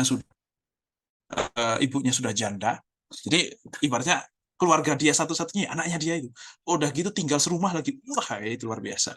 Nah, ibaratnya gitu, itu tantangan. Ya. Bukan berarti itu buruk atau enggak. Pasti setiap yang berat mendapat sesuatu tanggung jawab yang besar itu akan mendapatkan reward yang besar juga. Itu kan pasti seperti itu. Itu pasti. Oke. Ya, jadi untuk milad dengan din itu kurang lebih seperti itu. Kalau din itu lebih kepada ya din itu kita adalah dinnya Nabi Muhammad yaitu Islam. Kalau din-din sebelumnya itu ya mungkin berbeda-beda, tetapi kalau milad itu tetap dikatakan satu milah kita. Kita semuanya satu milah gitu. Allah a'lam bishawab, itu yang sependek yang saya tahu seperti itu. Tep. Baik, Nurdin, Ustaz, jazakallah khair. nah, iya tuh. Oh, ini lumayan banyak nih yang datang. Ustaz, Afwan, Ana izin bertanya, Ustaz. Untuk terkait orang-orang kafir di kaum Quraisy ini, berarti mereka itu menyembahnya kepada hawa nafsu mereka, Ustaz ya? Bukan sebenarnya apa? Karena dari penjelasan Ustaz tadi, Ana condongnya bahwa penyembahan mereka kepada hawa nafsu mereka yang tadi di ayat 57 kami akan diusir dari negeri kami itu kan condongnya karena hawa nafsunya Ustaz ya, bukan tentang Lata ataupun Uzza atau yang lainnya begitu Ustaz ya. Ya, jadi sebenarnya orang-orang kafir sudah sangat jelas bagaimana penolakan Abu Jahal, Abu Lahab, kemudian yang lain-lain kepada dakwahnya Nabi Muhammad itu sama sekali tidak ada urusan dengan ketuhanan mereka, tapi kan dengan pride mereka lah.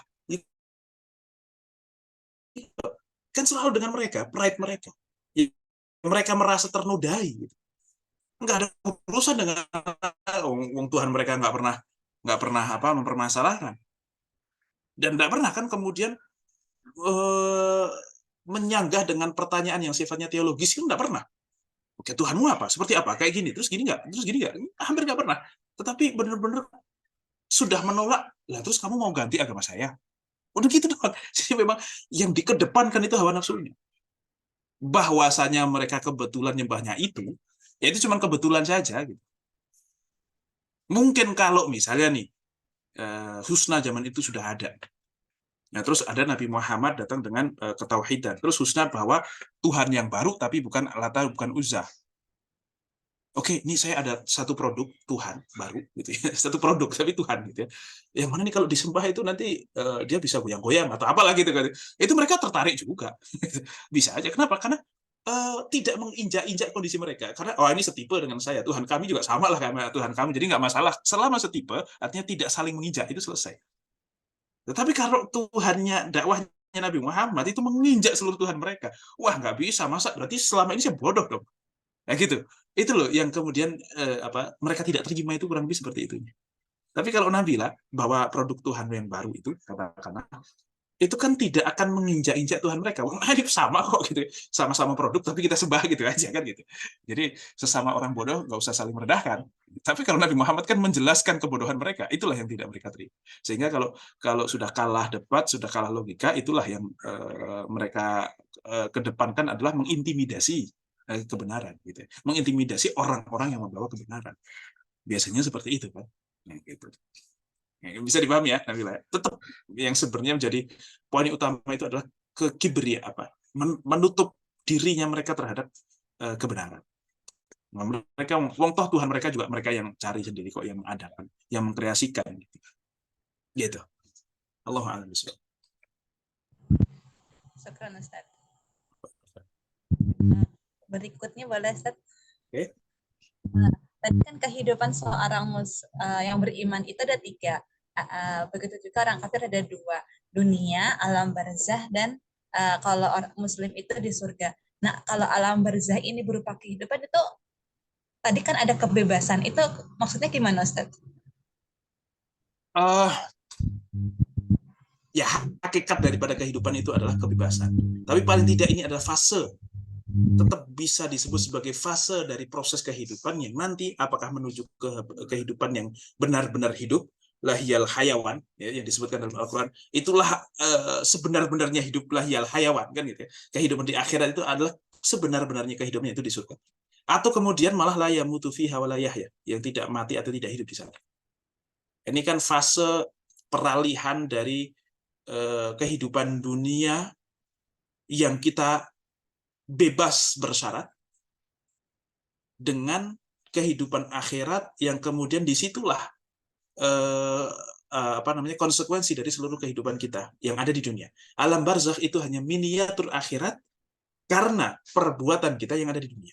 Sehingga itu masih disebut sebagai kehidupan karena di situ kita masih bisa, misalnya orang-orang kafir itu masih bisa ngerong-ngerong ibaratnya. Ya, tapi kami dulu gini masih bisa ngedebat gitu karena mungkin masih sama malaikat ya, walaupun udah takut juga, tetapi ketika di akhirat benar-benar mereka sudah tidak bisa apa-apa lagi. Tapi kalau di alam barzakh ini masih semacam ada harapan-harapan gitu.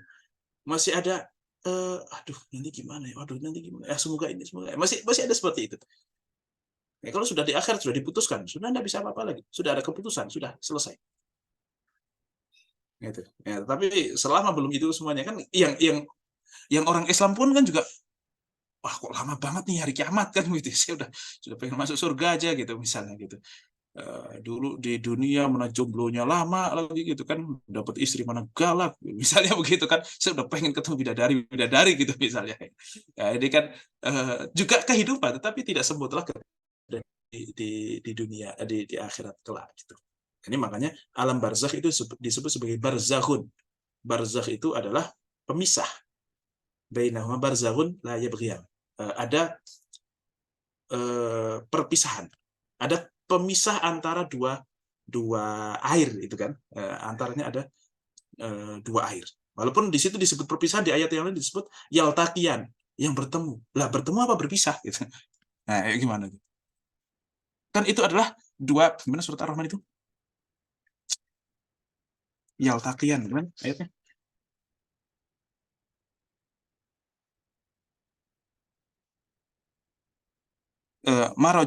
Marajul bahraini yaltaqiyan. Ya. Bainahuma barzakhun la yabghiyan. Ya, di situ ada dua laut yang kemudian bertemu. Tetapi di antara keduanya ada pembatas. Lah, bertemu kok terbatasi? Ketemu apa tidak ketemu? Kan kalau ketemu ya tidak terbatasi dong. Kalau terhalangi ya berarti nggak ketemu dong. Nah, ini gimana nih? Ini di dua ayat yang samping-sampingan ya. Disebut ketemu tapi ada pembatas. Lah, ketemu kok ada pembatas? Maksudnya ketemu ala ra'il ain. Ketemu dalam pandangan kita itu ketemu dah, tapi sebenarnya mereka tidak bercampur. Makanya sering sekali Allah itu berfirman kepada kita, ngajak ngobrol kita dengan logikanya kita, dengan perspektif kita. Seringkali seperti itu. Sehingga sebenarnya itu bukan hakikatnya, tetapi kayak semacam membuat imajinasi untuk kita supaya kita paham. Ya karena manusia itu bagaimanapun makhluk, bagaimanapun otaknya itu terbatas, sehingga Allah harus menyesuaikan ya. Hakikat-hakikat yang terjadi itu harus diceritakan dengan penyesuaian supaya masuk kepada akal manusia yang terbatas itu. Ya, itu paham ya. Jadi seringkali misalnya wa mahattu lahu tamhida. Dunia ini dihamparkan. Loh, berarti dunia ini bulat dong, datar dong, bulat. Misalnya gitu. Ya bisa juga itu menjadi dalil bahwa bumi ini datar. Tapi ini juga tidak bertentangan dengan bumi ini bulat. Kenapa? Karena bagaimanapun dalam pandangan kita bumi ini datar. Dalam pandangan kita hakikatnya seperti apa? Ya nggak tahu. Gitu. Nah, seringkali kita itu diajak bicara dengan sudut pandang mata kita yang terbatas ini. Supaya kita lebih mudah untuk menerimanya.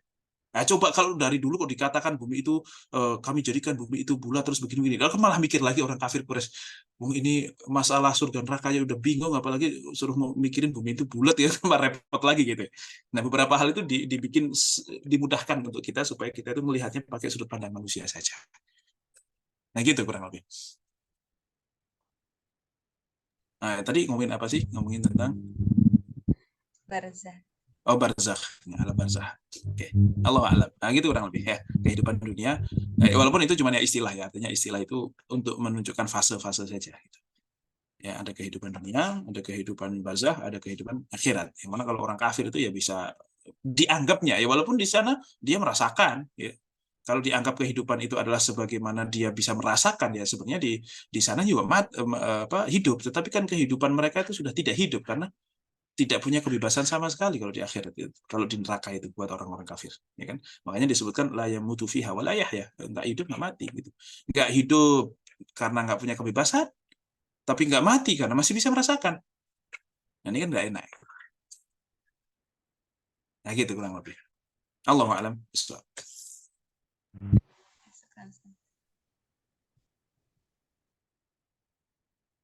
Oke, lagi mungkin Muat. Ya, Ustaz. Sebenarnya aneh offline yang nggak bisa off cam, maksudnya nggak bisa kalian gambar. Aneh mau tanya ini apa namanya hidayah, tentang hidayah tadi kan itu hak prerogatif Allah ya, sepenuhnya itu milik Allah gitu.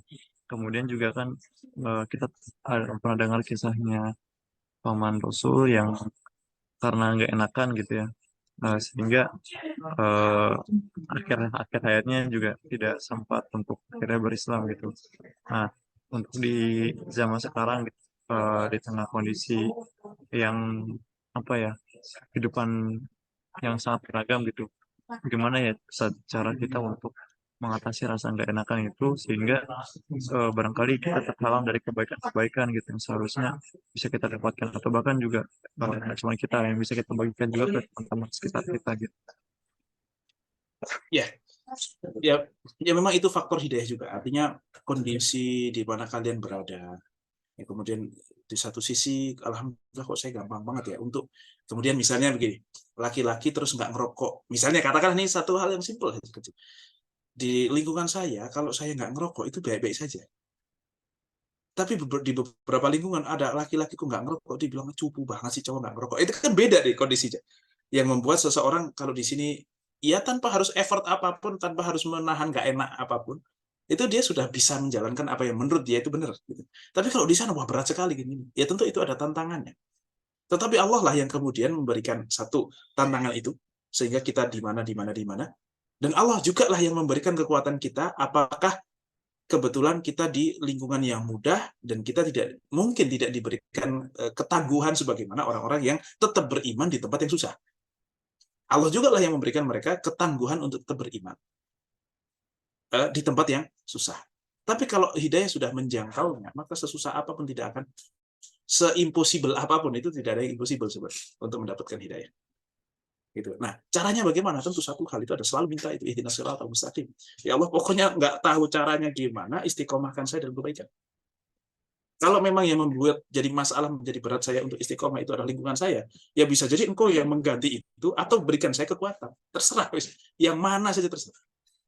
Tapi yang jelas satu adalah bahwasannya sebagai apapun yang terjadi dimanapun kita, prinsipnya adalah kita harus berprinsip, harus punya azam yang kuat memang, bahwasanya kebenaran itu tetap harus dipegang bagaimanapun, harus dipegang. Dan kita harus mengupayakan. Kalau memang saya ditakdirkan harus di sini dan harus memegang dan harus menerima hal yang tidak enak karena kondisinya di sini berbeda dengan orang-orang yang sudah di sana, misalnya, maka pasti Allah akan memberikan kekuatan. Itu harus seperti itu, harus husnudzon terus sama Allah. Itu pasti Allah pasti akan kasih kekuatan itu. Ya tentu dengan latihan terus ya, dengan latihan dan kemudian memotivasi diri terus bisa itu. Ya, kenapa? Itu bantuan dari Allah Subhanahu wa Ta'ala, Allah yang akan menguatkan itu semua. Makanya kadang kita tuh nggak terlalu perlu mendikte Allah. Artinya ya Allah, jangan dibikin saya di sini dong, saya berikan saya lingkungan yang baik dong supaya saya kuat. Kadang enggak perlu seperti itu. Ya Allah, pokoknya saya minta hidayah. Nah, masalah lingkungan diperbaiki atau kemudian saya yang dikuatkan, itu terserah. Pokoknya kalau memang saya harus di situ, maka kuatkanlah. Tapi kalau memang saya tidak dikuatkan, maka ya berarti harus diganti lingkungannya. Kurang lebih kan seperti itu. Jadi terserah yang mana saja. Karena toh jatuhnya kita akan menjadi orang yang tough. Intinya kan yang kita harapkan itu kenikmatan hidayah itu, bukan kemudian mudahnya untuk mendapatkan hidayah. Tidak harus mudah, tapi kalau kita bisa tidak masalah. Tidak harus mudah dalam arti hitung-hitungan manusia ya. Anak kiai, bapaknya hafal Quran, ibunya hafal Quran, kakak adiknya semuanya hafal Quran, ya gampang buat dia hafal Quran. Misalnya, ya kalau saya kebetulan kuliahnya juga kuliah misalnya masalah kimia atau apa gitu ya, ketemunya dengan molaritas ya gitu-gitu, apalah itu, pembakaran dan seterusnya gitu. Kelas berapa, kelas 1 ya. Yang model-model begitu misalnya. Terus ngapalin Quran. Nah, ini ngapalin yang tentang apa itu? Yang periodik unsur aja repot, tapi ngapalin Quran misalnya gitu. Nah, itu kan kondisinya susah, waktunya juga sangat terbatas gini-gini. Tapi ya Allah, kalau memang pokoknya saya minta supaya dapat. Nah, masalah caranya gimana saya jadi kuat, strong, bisa efektif waktunya, tidak membuang-buangkan waktu dan seterusnya. Pokoknya terserah engkau. Atau mungkin saya dipermudah, diketemukan lingkungan yang memudahkan saya untuk baca Quran gini-gini. Yes, pokoknya terserah. Yang penting saya minta, gitu. Nah, caranya pokoknya begitu saja. Sama Allah tuh minta, nodong gitu saja. Sisanya teknisnya gimana? Memang nggak usah kita pikirin. Kalau kita pikirin malah repot sendiri kita. Tapi harus punya tekad. Kalau memang ternyata setelah minta kok lingkungan tetap masih seperti itu saja, oke, berarti saya yang harus berusaha lebih giat. Allah pasti akan kasih kekuatan itu. Yang penting punya tujuan, punya tekad untuk menuju ke arah sana, menuju ke arah hidayah itu ya. Intinya di situ. Insya Allah nanti rasa nggak enakan, rasa sungkan dan segala macam itu akan, ya kalau mau nggak mau saya harus tidak sungkan di sini. Kalau memang sungkan itu kok jadi masalah, saya tidak akan sungkan. Tapi kalau alhamdulillah dia sudah kemudian berubah, jadi saya jadi enak nih ngomongnya, kondisinya sekarang begini, jadi saya lebih mudah lagi. Ya alhamdulillah juga. Itu pokoknya yang manapun alhamdulillah udah. Gitu muat ya.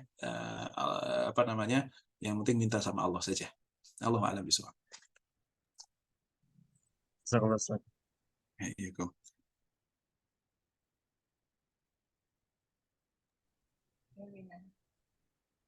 Oke, cukup ya.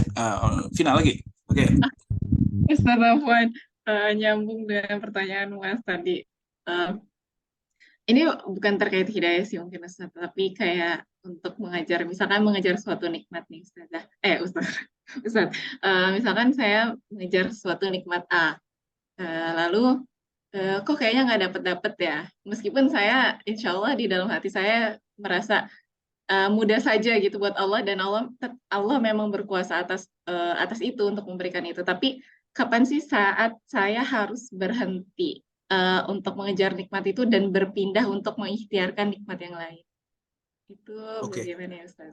Lebih konkretnya nikmat itu apa? Maksudnya gini. Misalnya nih, kenikmatan itu kok sesuatu yang sifatnya duniawi. Sesuatu yang sifatnya duniawi. Maka ya ketahuilah bahwa kenikmatan itu bisa muncul dari duniawi sisi mana saja. Ya itu mah kapan saja kita kayaknya nggak cocok deh, sana aja lah. Misalnya gitu. Saya lagi pengen bisa S2 misalnya. Terus saya bisa pengen S3 gitu. Tapi kok aduh kayaknya tidak memungkinkan gini secara itu. Ya udah usaha maksimal gitu misalnya. Ya maksimal, kita tahu batasan limit kita. Batasan limit maksudnya kok kayaknya memang nggak bisa gitu ya. Minta petunjuk terus sama Allah. Kemudian ini saya lanjut apa enggak? Oke, ternyata tidak. Oke, mungkin di sana. Misalnya seperti itu. Itu kenikmatan yang katakanlah sifatnya duniawi. Tapi kalau untuk kenikmatan ukhrawi misalnya, hidayah. Ya Allah, saya ngafalin Quran, nggak hafal-hafal, nggak lancar-lancar gitu. Maka mungkin salah tujuan. Ngafal Quran itu tujuannya bukan untuk hafal. Ngafal Quran itu supaya lebih lama berinteraksi dengan Quran. Jadi ya udah, yang penting saya tiap hari sekian jam, mau habis itu lupa lagi, saya nggak peduli, yang penting besok bisa kayak gitu lagi, udah. Kan itu kenikmatannya justru di lama-lamanya, bukan masalah dapat berapa aja. Nah, ini makanya yang mana nih? Kalau sifatnya kenikmatan yang sifatnya duniawi, katakanlah yang ya orang boleh dapat itu, boleh tidak dapat itu misalnya gitu. Ya ya silahkan perhitungkan gitu ya, perhitungkan, minta petunjuk sama Allah nih saatnya sudah harus pindah apa belum ya Allah, misalnya gitu. Ya, ikhtiar saja, apa namanya istikharah saja gitu sama Allah, minta sama Allah petunjuk. Tentu dengan setelah kemudian berusaha maksimal. Nah, tapi kalau tadi kayak misalnya, waduh saya ngajar tapi kok bocahnya nggak pinter-pinter atau mungkin apa, loh, ibadahnya tuh di ngajar gitu. Kita tuh harus menikmati prosesnya. Memang tujuan kita itu prosesnya, bukan hasilnya gitu. Kenapa? Karena kalau hasil itu nggak bisa ditebak. Hasil itu seluruhnya adalah hak prerogatif Allah. Tetapi kita itu diperintahkan, dibebankan untuk berusaha. Ya, selama kita masih mau mengupayakan, artinya di situ kita masih baik-baik saja. Ya, untuk yang ini gitu ya. Nah, ini nggak tahu nih Vina yang mana yang dimaksud. Tapi semoga sudah menjawab ya dua ilustrasi tadi. Sudah, Ustaz. Jazakallah khair. Baik kok. Ustaz, mau nanya lagi. Ini Oke. menyambung pertanyaan Vina. Buat tektokan gini jadi. Kalau misalnya nikmat yang dimaksud itu adalah nikmat jodoh, gimana Ustaz? Oke, nikmat jodoh tuh saya mau ngejar dia, tapi dia aja kayaknya kok nggak mau, misalnya begitu ya. Kayaknya Ya ini misalnya, bukan saya, bukan misalnya. ya kalau iya juga nggak masalah. Emang sudah saatnya kan gitu. Lah terus gimana? Ya itu istikharah udah. Ya Allah, saya lanjut apa enggak nih? Selama masih bisa mengupayakan dan hati masih pengen, upayakan saja selama tidak melanggar syariat.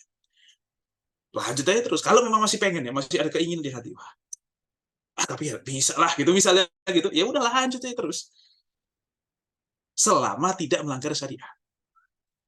Tapi kalau sudah tahu, jadi istri orang lagi, ya udah itu sudah melanggar syariat itu kalau dilanjutin, ya udah pindah. Misalnya begitu. Ya, paham ya? Selama dalam keinginan, ini kan ibaratnya gitu. Dia itu kan harusnya kita. Dia itu kan harusnya kita. Sehingga kalau harusnya kita, itu kan sebenarnya harus yang sifatnya subjektif. Yang sebenarnya kalau secara syariat ya bisa dia, bisa yang lain, terserah kan gitu. Tapi kita pengennya dia, itu kan berarti keinginan kita. Maka kalau keinginan kita kembalikan kepada kita, masih ingin nggak? Masih ingin, lanjut. Selama belum capek, selama tidak melanggar syariat, itu cepat gitu. Ya misalnya kayak mungkin S2 gitu misalnya. Gimana? Ya kalau masih kuat, masih ini, lanjut terus gaspol sampai kemudian wah kayaknya enggak mungkin, sampai kita sendiri juga sudah merasa tidak gitu. Misalnya ya sudah, masalah. Tapi jangan terlalu bersedih. Ini hanya salah satu. Nah, tapi antara Vina sama Muad itu kok kayaknya mengarah kepada satu hal yang sama ya. Saya pengen sama dia, tapi kok kayaknya susah gitu. Sampai kapan saya harus berhenti gitu misalnya. Kok kayaknya itu arahnya ke sana, enggak tahu.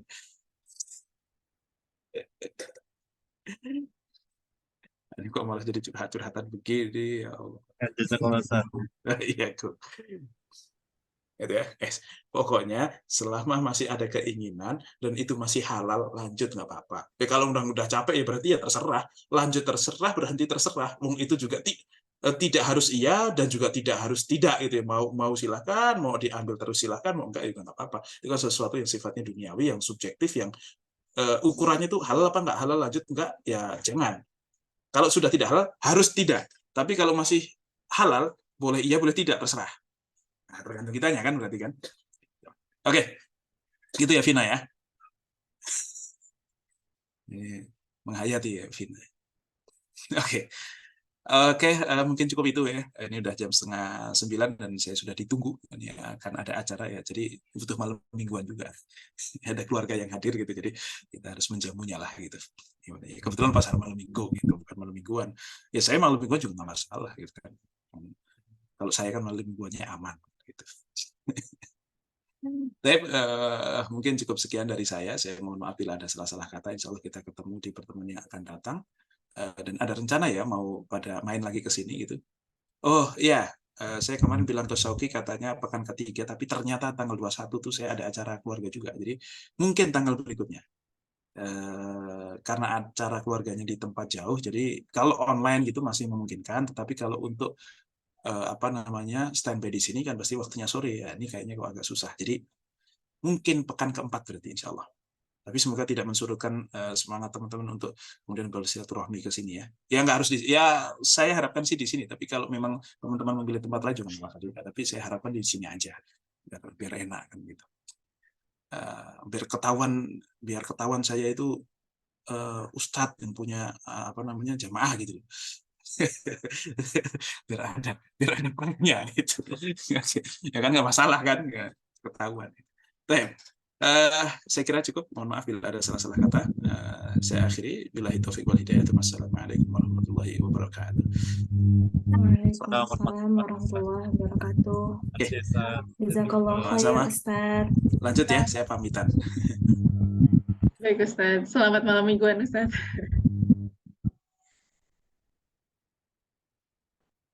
Bismillah. Alhamdulillah kajiannya sudah selesai. Tadi terakhir ayat 67. Nah, berikutnya ini ada kuis. Kuisnya berarti 2 pekan kemarin. Semoga udah dimurojaah teman-teman ya. Silakan Nikmah. nge-review aja Kak. Nggak ada briefing 2 pekan. Pekan kemarin libur kan? Akhirnya pekan. Oh iya ya, oh iya betul. Gas. Silakan untuk diklik teman-teman.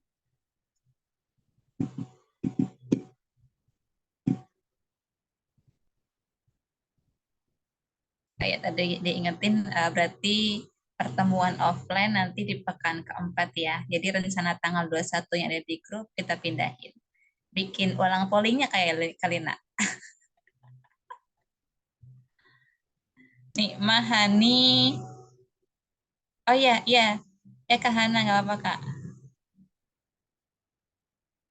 Nih, Mahani bisa pekan keempat nggak? Kak Kesa, Wulan bisa pekan keempat kah? Oh, tergantung jadwal dinas ya. Ya, siap Kak. Kamu Aste, posisi di mana Kak? Di Bogor. Loh, di Bogor Kak? Iya. Udah hijrah lagi, udah hijrah. Pekan keempat Kak. Itu di mana ya lokasinya ya? Lokasinya di Oh ya, nanti insya Allah lihat kondisi nanti deh. Ya, silakan untuk diisi kuisnya.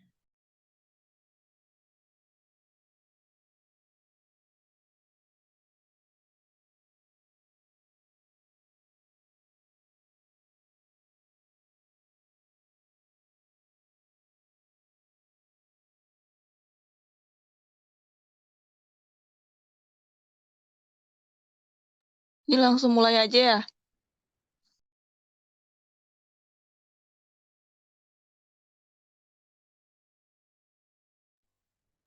Iya Kak, langsung isi aja Kak.